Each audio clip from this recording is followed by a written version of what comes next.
What are some other shows that you like then? I feel like I had a shonen phase. Everyone. That and everyone else in the world. I see you were once 14. Your favorite shonen? I loved Hunter x Hunter. Yes. Because that shit was just, it was just great. What you call it? Full Metal Alchemist? Long and you finish Hunter x Hunter? Name another show where that's you bad cry of me. over an octopus. Huh? Name another show where you cry over an octopus. Yeah, One Piece. Yeah. You cry over an octopus in One Piece? Yeah. cry over a lot in One Piece. Yeah. There's a lot of things you cry over. Okay, well, I gotta get that. I think for me, it's like they master the formula in every shonen. It's like they know the exact moment to play the exact song that's like the perfect song, whether it's like the Naruto theme or it's like the Yusei run, and it's like the climactic, and they just have it. It's like it will never surprise me ever. It's basically the hero's journey retold a million times, but they're good at it. They're very good at it. But you know one thing I miss? I've noticed like a lot of shonen shows or just anime shows have been doing this less often recently, which is, you know, it's the end of the season and then they play the OP. And I've noticed they stopped doing that. And it was just like, it became a trope. But it worked every fucking time, right? Like Where it's like they lift off in a sunset and then, you know, season 2's coming or something. Yeah. I'm just like, I wish they brought that back. And they're all loud. And then there's the 80s freeze frame, right? Yeah, it is. It's that. Yeah. I think it's a bit corny. And what happens is it's too corny and then it goes out of style and then it comes back in, right? Yeah. It always cycles. Yeah. Because like, I remember because Hunter x Hunter had like, the same OP throughout So its fucking every good. season.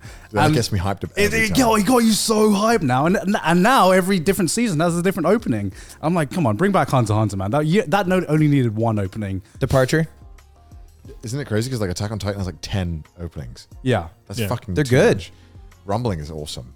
I like that they try new ones because I feel like they come out with some bangers. Well, I feel like Attack on Titan, I can understand it because every season has such a different vibe to it. Like season 1 and season 4 have like nothing in common with it. But you know, the one thing I do like about it when they have the same opening is that it's you recognize it so much familiarity, more. So like right? sometimes you play an OP and you're like, I don't know what this is. And it's like, oh, it's Attack on Titan season 3 opening 1. You're like, what the fuck?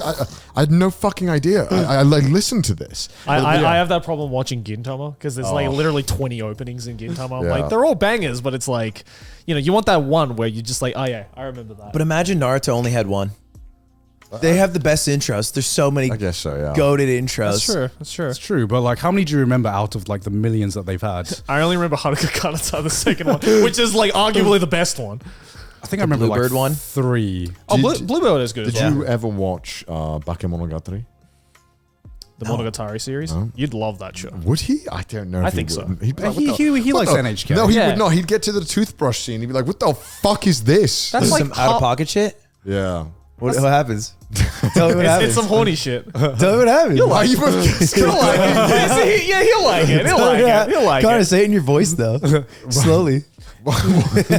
there was a so it's a fucking weird show. If you thought the wait, what was the first show you watched? Sword Art Online. Sword Art Online? With the guy holding onto the girl was a fucking weird shit. Right. You'll probably be even more weirded out by this stuff. I mean, that was early on. Like, there's weirder shit, and like eventually, what happens? It's like when you're a kid and you see live leak footage, you become desensitized to the internet. Anime fans become desensitized to like what is weird. There's a very famous scene where the guy's sister. Yeah. His sister is brushing his teeth, and it's like animated like porn, and they're all like moaning and shit, and like while brushing, yeah, like because the brushing's so good. Yeah. So like Food Wars eating. it's like brushing his teeth, but it's honestly, very like, sexual. It's fucking awesome. Honestly, I'm going to defend this because it's a really, really weird scene. Of course you would, because it's a brother and sister. Of course you would. Okay. Genuinely, I think that brothers should be allowed to fuck sisters. Is that genuinely, I wish hentai was this well directed. It's such a well fucking directed scene to be like, okay, how can we make toothbrushing really uncomfortable and really weird? And yeah, it's fucking weird and it's horny as shit. But like, Is that what opened like your chakras to brother sister kind of? I don't think No, that was already emo. But you must have watched Bakemonogatari first, right? I watched Bakemonogatari first, But it's not even in Bakemonogatari. It's in season 2. Yeah. I don't know. Like Bakemonogatari was it's a weird show in general. It's got like very weird, like I don't get directing it. choices. It's one of my favorites. Really? Yeah. Yeah, He likes it it's a Joey show because it's fucking through and like through. it's art housey. Yeah. It's like nothing fucking makes sense, and then everyone's like, "That's the point," and it's like, Yeah. all Yeah. right. But It's it like, how does about- make sense is the thing.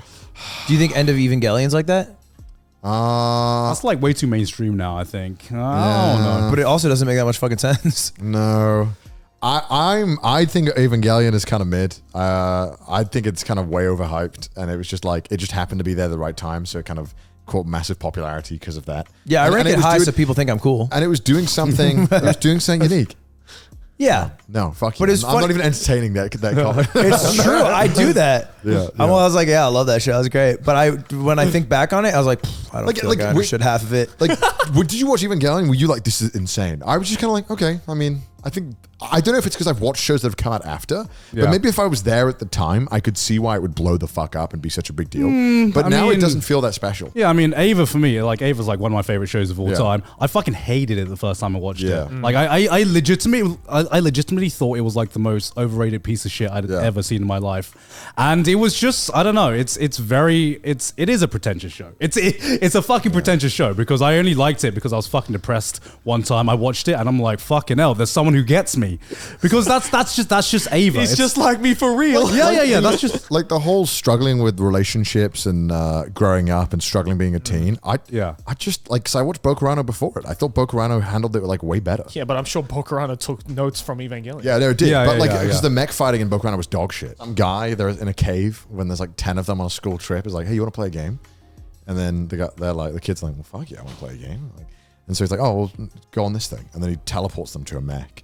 And then he's like, all right, who wants to pilot the mech first? And then some kid's like, yo, fuck yeah, I want to pilot the mech. Kid pilots the mech. And he's like, right, now, there's another mech that is invading your world. If you don't kill this mech, your world gets destroyed. And everyone's like, oh, okay. So then the kid takes it, beats the mech, and everyone's like, yeah. And the episode ends, and the kid just dies. Why? Because anyone It's who... a one-time use? Anyone who pilots the mech dies. And it's all like 12, 13-year-old, 16-year-old kids. And So they're just using him as fodder? yeah. So it's like a darker Ender's Game? Yeah, but it's like, it's not like it's kind of like a horror thing where it's like, whoa, it's like a death game. It's like they have to save the world and they have to die to do it. It's like a psychological. But they don't know. They all know. Wait, they didn't know though. They didn't know initially. And they see the kid die. They didn't know until the first kid dies. And then someone explains. And then the guy was like, "Oh fuck, what happened to the kid? Yeah. Dude, this is like, crazy. oh, that wasn't supposed to happen. And like these kids, I guess it's gonna happen forever though." and basically It's like, already running. It's already running. they don't know whose turns next. So all the kids are just kind of like, and you don't know when you're gonna get summoned. Right. So all the kids are just kind of dealing with their mortality. Do they know they're gonna win? They don't know they're gonna win.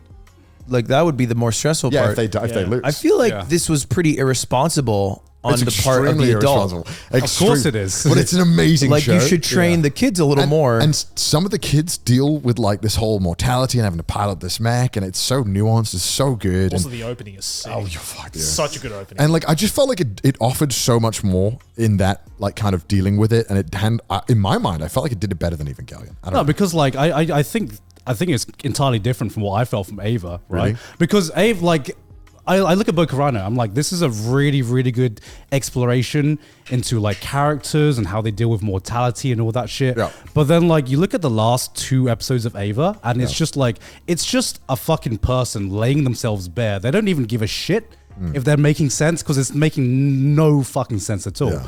But like, if you've been in that same headspace, there's like a connection there that is hard to communicate, because it's not really telling a story. It's just a guy just being like, I'm fucking depressed and I just want to put something out it's there. just like an overflow of emotion. Yeah. And that's what I think is unique about Ava, where I don't even think like, if you say Ava's a shit story, I'm going to agree with you. It's that there are like so many fucking plot holes and shit that doesn't get explained. I'm not saying it's bad. It's just I don't think it's as good as it's hyped up to be. I don't know. Yeah, That's easy to say. Yeah. Only bold takes here. Obviously. this hype thing actually might not be that good. Well, not everything that is extremely influential is necessally going to stand the test of true. time. That's Right? true. I mean, So- JoJo has a lot of dog shit stuff in it. Like I love JoJo to death. You just don't get Ava. Yeah. Connor. I don't. Like, I legit just don't get it. Like, I didn't connect with me at all. Yeah. There's also a lot of influential shit that you can understand and believe that's influential, but you don't care about. Oh, yeah. Like Yeah. in movies, like I've never seen Citizen Kane. It seems boring as hell. You kidding? It's a me? pretty slow movie. 3 hours? It's a pretty slow movie. Casablanca? No shot. Yeah. Get some color in there. 4x3. Yeah. Grow up. It's not So Smash pretentious they 64. decided to go with the black and white scheme. Yeah. Bro, it had a lot of filler, man. A film is like 3.5 hours or some shit, bro. Cut some of that down. What is this, like the fucking Schneider cut? That's crazy Do you have runtime. any controversial or unpopular opinions of anime? You got mad at me 5 seconds ago for Full Metal Alchemist That was a Brotherhood. conversation. Okay, do you do this? This is a quick aside. Okay. But okay, I will consume an anime. Yeah. Yeah. And depending on if it's a good ending, I will feel emotion and I'll mull over the thoughts for like a day. Yeah. And then the next day, I'm like Googling, like, okay, what do people think about this show? Do people like this show? What did people and like I'll look up all of that shit, and then I'll like add outside knowledge, my own thoughts, and I'll try to form my opinion on it. Is that how you guys do it, or do you just have your own thoughts? I used to do that, and then I had to stop myself. So now when I watch things, I do not look at reviews. Before And after. Really? I don't want to know. Sometimes I'll have a look and I'm curious because like I'll be like, because sometimes it's always when I think something is bad, but I'm not sure. I'm like, this is bad, I think, and I feel like people might like it, so I go and look just to confirm. But I don't read reviews. I never read reviews. Do you think that's because it'll like sully what your thought of it is? Definitely. I feel like there's, when you watch those like explainer videos and they explain more of the thing to you and you're like, oh, that's so big brain. Like I watched Dune and I love Dune. Yeah. But when I watched a bunch of explainer videos, I was like, oh, I think I like Dune more. Yeah. Then I'm like, I watched an 1.5-hour video about Dune. And I'm like, is that, do I need that to enjoy it? Like if I didn't watch that, would I like Dune as much? And it's kind of like this weird thing of like, how much do you actually enjoy something if everything has to be explained to you and bogged down and reviews have to be explained to you and all that? Well, maybe it's not necessarily like new information they're feeding you, but rather something that maybe you thought subconsciously, which is now actually being said to you to make you realize like, oh, okay. I always thought maybe that element might have been good, but now that I'm getting it explained, now I can confirm my suspicions. Right? Yeah. I mean, like, I find, as the guy who finished, like, all the fucking Sword Art Online, I've gotten to a point with anime where you watch anime and then you see the good shit and you're like, damn, that's the good shit. I want to find more of that. And then you kind of realize that you have taste, right? And so you have things that you like about shows and things that you don't like about shows. And just because some of the elements about why people are praising a show in like all the good shows are present, that maybe it still doesn't appeal to you. So you kind of like shave off all the fat to only like the core elements that you do like. Even if that's a very, very niche thing. So you get to a point where I can tell why I like a show, even if other people won't like that show. Like I can say why I would like watched all the Sword Art Online, even though a lot of people clown on Sword Art Online. You recognize the shit things about the show and you just kind of learn to ignore it at the end of the day. I like doing it because it kind of feels to me like you can enjoy a sports game. And like you can watch basketball, you can be like, oh, dunk is cool, he jumped high. Yeah. But if you are sitting next to Michael Jordan while watching the game, like his level of insight would be like, okay, you are not seeing the things the way I'm seeing them. Yeah, yeah. And I know that my lens is probably like very narrow in what I'm seeing, and that goes for like shows, movies, whatever. Of course. I suppose so. So that's why I like to, like I watched Tom Popo, I think I told you guys about, which is like the Japanese 80s movie. Yeah. And I was like, this movie is the sick. only movie made in the 80s. The only Japanese movie from Akira Asakawa or whatever his name is. No other movies were made in the entirety They got one in there. Just replaying it. It was a tough decade, is what it is. There was a recession. No, the 80s, they were in the economic bubble. It's the best time for Japan. Somewhere else there was a recession. Sri Lanka was going through it. When is Sri Lanka going through it? That's true. I mean, go. No, yeah, but I was watching it and I was like, okay, I left and I was like, I thought this was a good movie. I liked it. But then I looked up like little things about it and it was like, yeah, it was actually also a direct contrast to like Western American movies and like old fashioned spaghetti Westerns. And it was like, they called it like a ramen Western. Right. I was like, oh shit. And then like I could think about it in that lens. And I feel like if I were to rewatch it, I would like have new appreciation. Yeah. I mean, I feel like stuff like that where you discover things that you can make you appreciate a certain show more. Yeah. That happens like a lot actually. But like in terms of like reading, thinking a show is good and reading reviews and you were just like, my opinion was wrong. This show is actually bad. I love it when there's like you can rewatch a movie and there's those really cool things that you missed. Yeah.